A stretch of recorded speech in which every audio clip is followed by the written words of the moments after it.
मैं ਤੁਹਾਡਾ ਹਰਜਾਪ ਤੇ ਹਰੇਕ ਮੰਡੇ 7 ਵਜੇ ਤੁਸੀਂ ਤੇ ਮੈਂ ਆਪਸ ਵਿੱਚ ਗੱਲਾਂ ਕਰਾਂਗੇ ਸਾਡੀ ਕਮਿਊਨਿਟੀ ਦੀਆਂ ਸਾਡੇ ਬੱਚਿਆਂ ਦੀਆਂ ਸਾਡੇ ਬਾਹਰ ਰਹਿੰਦੇ NRIਆਂ ਦੀਆਂ ਸਾਡੇ ਦੇਸ਼ ਦੀਆਂ ਤੇ ਜੋ ਅੱਜ ਕੱਲ ਦੇ ਇਸ਼ੂ ਹੈਗੇ ਸਾਨੂੰ ਅਫੈਕਟ ਕਰਦੇ ਉਹਨਾਂ ਦੀਆਂ So let's talk with Harjap.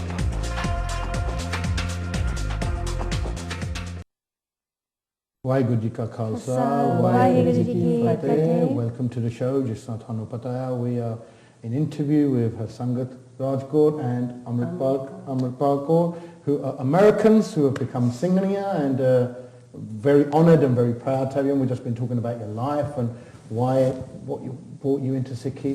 So you both described, right, how you've discovered Sikhi. So now tell us what have you actually found from Sikhi? What has Sikhi taught you that was so different to your life? I mean, and what, obviously, despite your families, what has made you just think, right, I don't really care what my family's going to say. Oh, I'm going to bring them round, but I'm not going to abandon this path. Because we get a lot in the UK, we get people who choose this path and then they abandon it. A lot of girls out there are scared to take Amrit and be in the same roop as you yourselves are because they're afraid, hold on, we'll get teased at school and people will, see us as maybe freaks or people see us outcasts. And that's in the country, in the UK, where Sikhi is in very judgmental at the moment.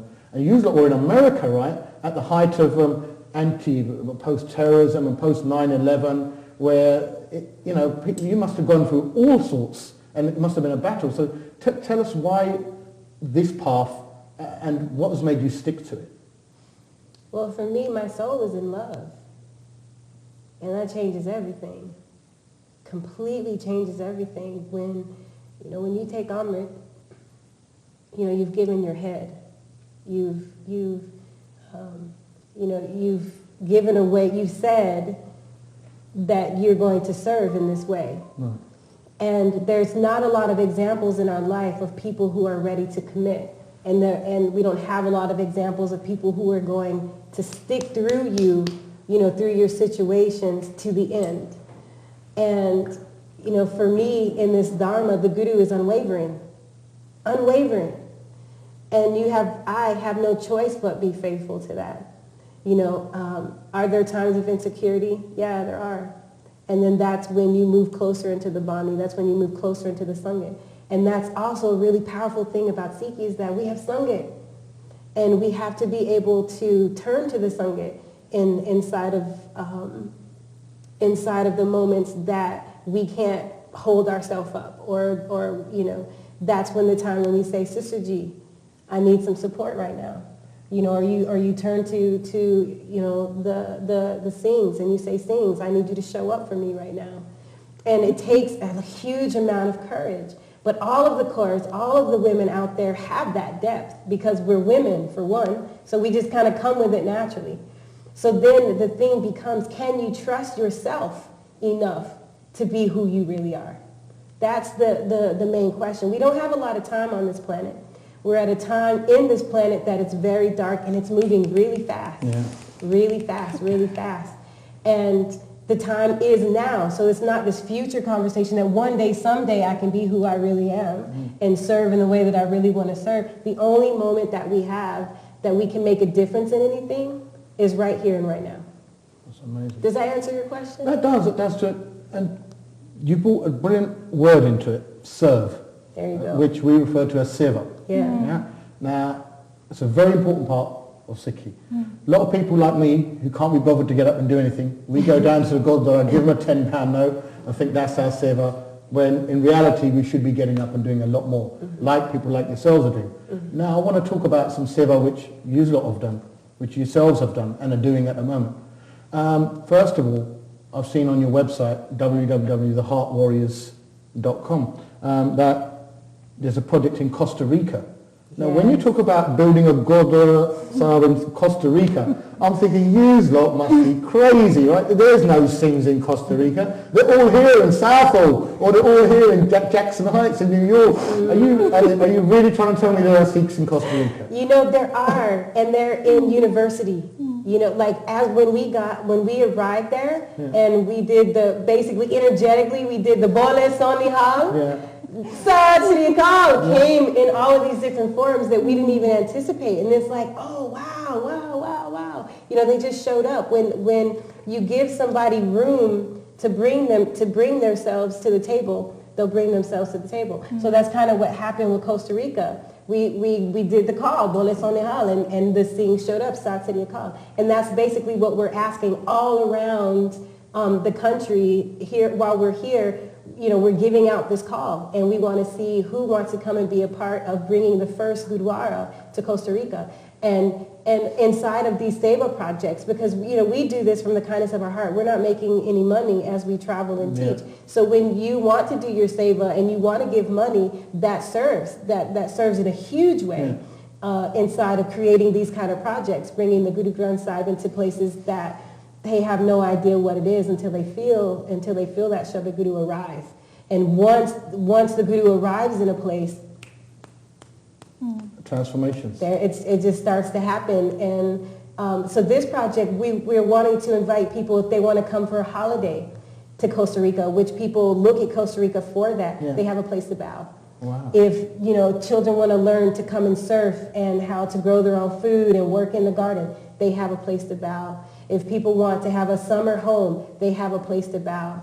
And that is and bow inside of Sangit. Of course, they can have the Guru Granth Sahib in their own home, but to come and have langar and to have worked inside of our garden to put that langar on the table is a very different thing. So we're inviting people to participate with the earth, to get back to what's natural about this path as well. You know, really eating good foods that come from the earth, that are clean, and that are really having us. So everything's grown naturally, right? Yes. So you produce your own food there. Yeah, the coconuts and the prasad, you know, is just amazing. It's really beautiful. So brush up on your Spanish and come and. So anyone can come out and see your project if they want to. And not just come and see the project, but see how you can serve the project. You know, there are so many different ways to serve, and just your very presence there makes a difference. Just coming there makes a difference. Talking about Gurdwaras, now when you, obviously, the first time when you yourselves went into a Gurdwara, what sort of attitudes did you come across? Did all the blokes must have looked at you like, what's going on there? There's a lot of wrong direction. Hold on, you know. Or did the women look at, well, hold on, this is my space, and you lot. How did you lot feel? Or did you actually feel welcomed? And were you actually welcomed into your local Gurdwara? In fact, really, where's your local Gurdwara in Texas? Well, the first one was the one that you went to in LA. Yeah. And it was very welcoming. But I was very nervous, and so I thought everyone was looking at me, and it was my own mind. But actually, in the end, I was very loved. Right. So I didn't have any problems. Were you really welcomed? And yes, amazing. Yeah. Like when we go to Indian, like into when you go to a normal Gurdwara. Oh, yeah. I mean, in America.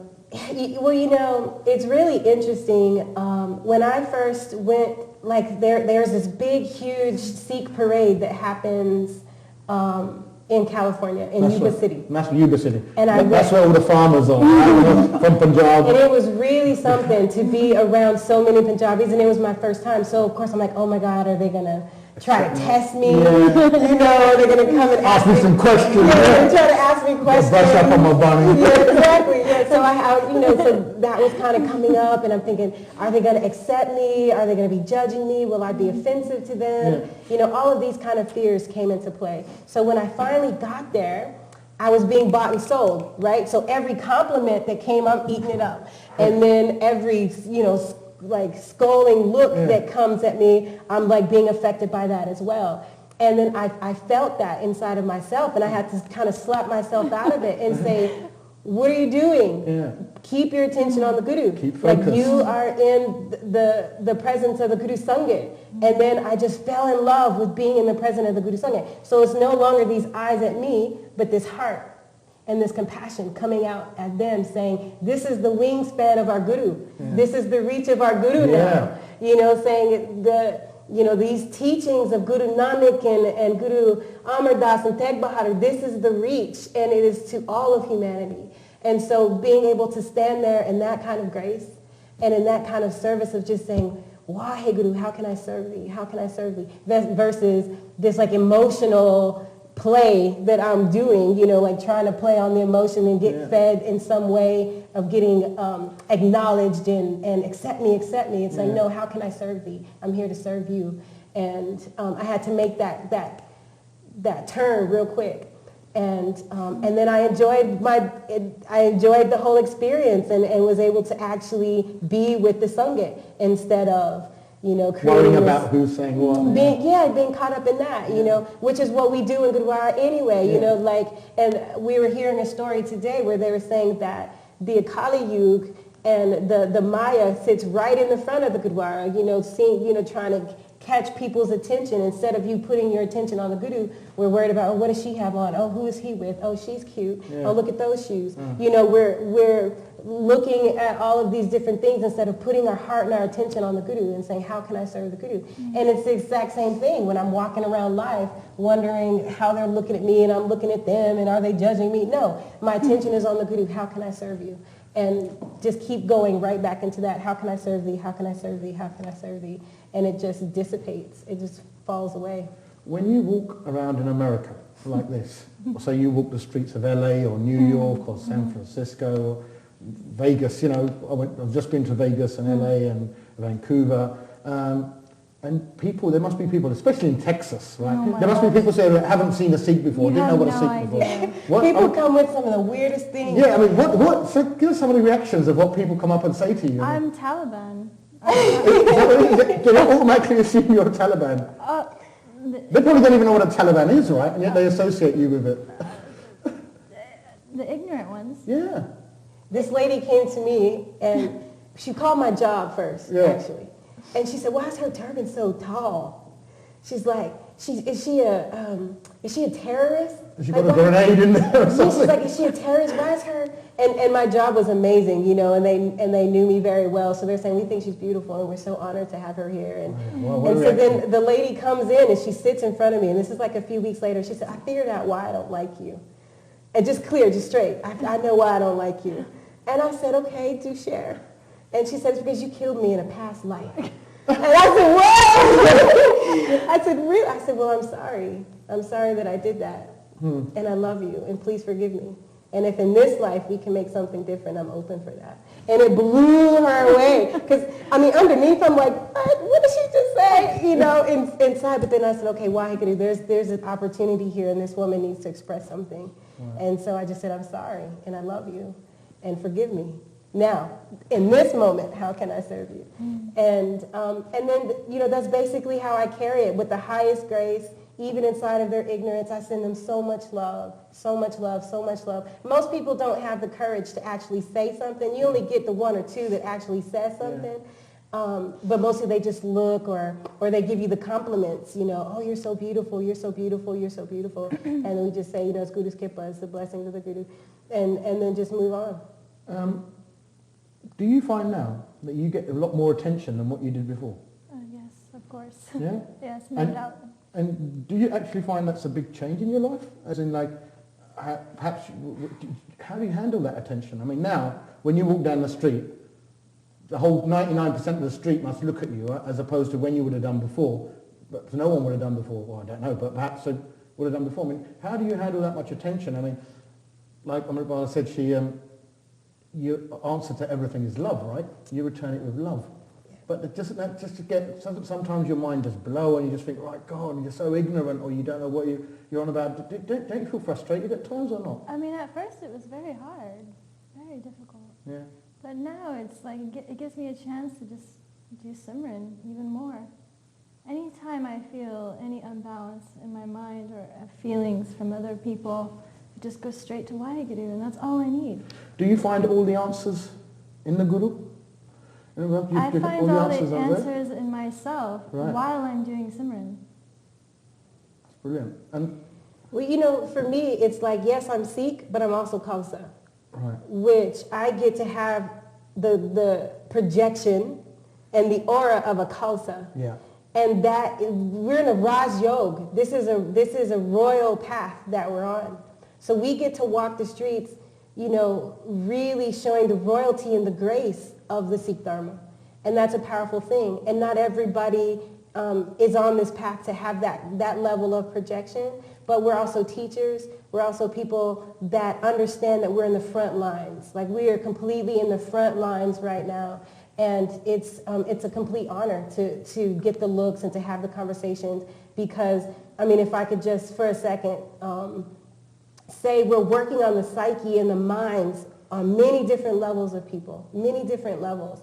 And if we can introduce what Sikhi is, because, you know, a little black girl sees my black woman face and says, oh, that's beautiful, you know, and that's me too, which is what we want. You know, we want people to be able to see us and say, oh, that's also a part of who I am, which is the blessing that the Guru is doing by putting so many different people inside of Bana, is so that everybody can identify, oh, that's me as well. So then the judgment starts to come down because then they then see themselves.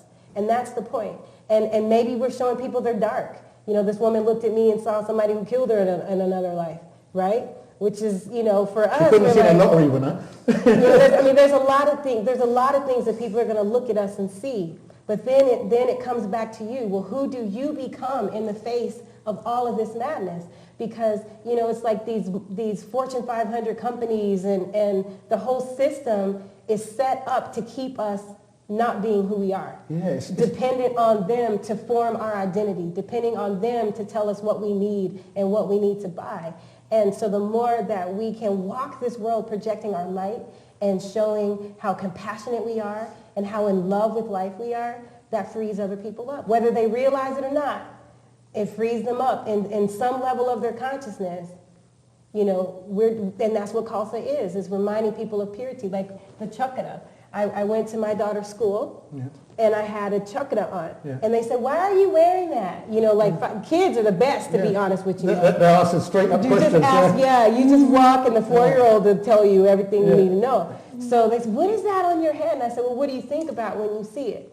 And they said, oh, it looks like an aura. That's exactly. You know, so they already know. They already see what the projection is. So it says, what does it bring to you? So when else in that kid's day is he going to see a halo? Or is he going to see an aura? Or he's going to, you know, so it's really beautiful to be that on this planet right now.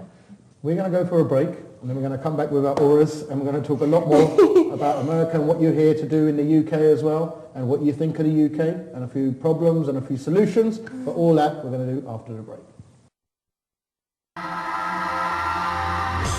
मैं ਤੁਹਾਡਾ ਹਰਜਾਪ ਤੇ ਹਰੇਕ Monday 7 ਵਜੇ ਤੁਸੀਂ ਤੇ ਮੈਂ ਆਪਸ ਵਿੱਚ ਗੱਲਾਂ ਕਰਾਂਗੇ ਸਾਡੀ ਕਮਿਊਨਿਟੀ ਦੀਆਂ ਸਾਡੇ ਬੱਚਿਆਂ ਦੀਆਂ ਸਾਡੇ ਬਾਹਰ ਰਹਿੰਦੇ NRIਆਂ ਦੀਆਂ ਸਾਡੇ ਦੇਸ਼ ਦੀਆਂ ਤੇ ਜੋ ਅੱਜ ਕੱਲ ਦੇ ਇਸ਼ੂ ਹੈਗੇ ਸਾਨੂੰ ਅਫੈਕਟ ਕਰਦੇ ਉਹਨਾਂ ਦੀਆਂ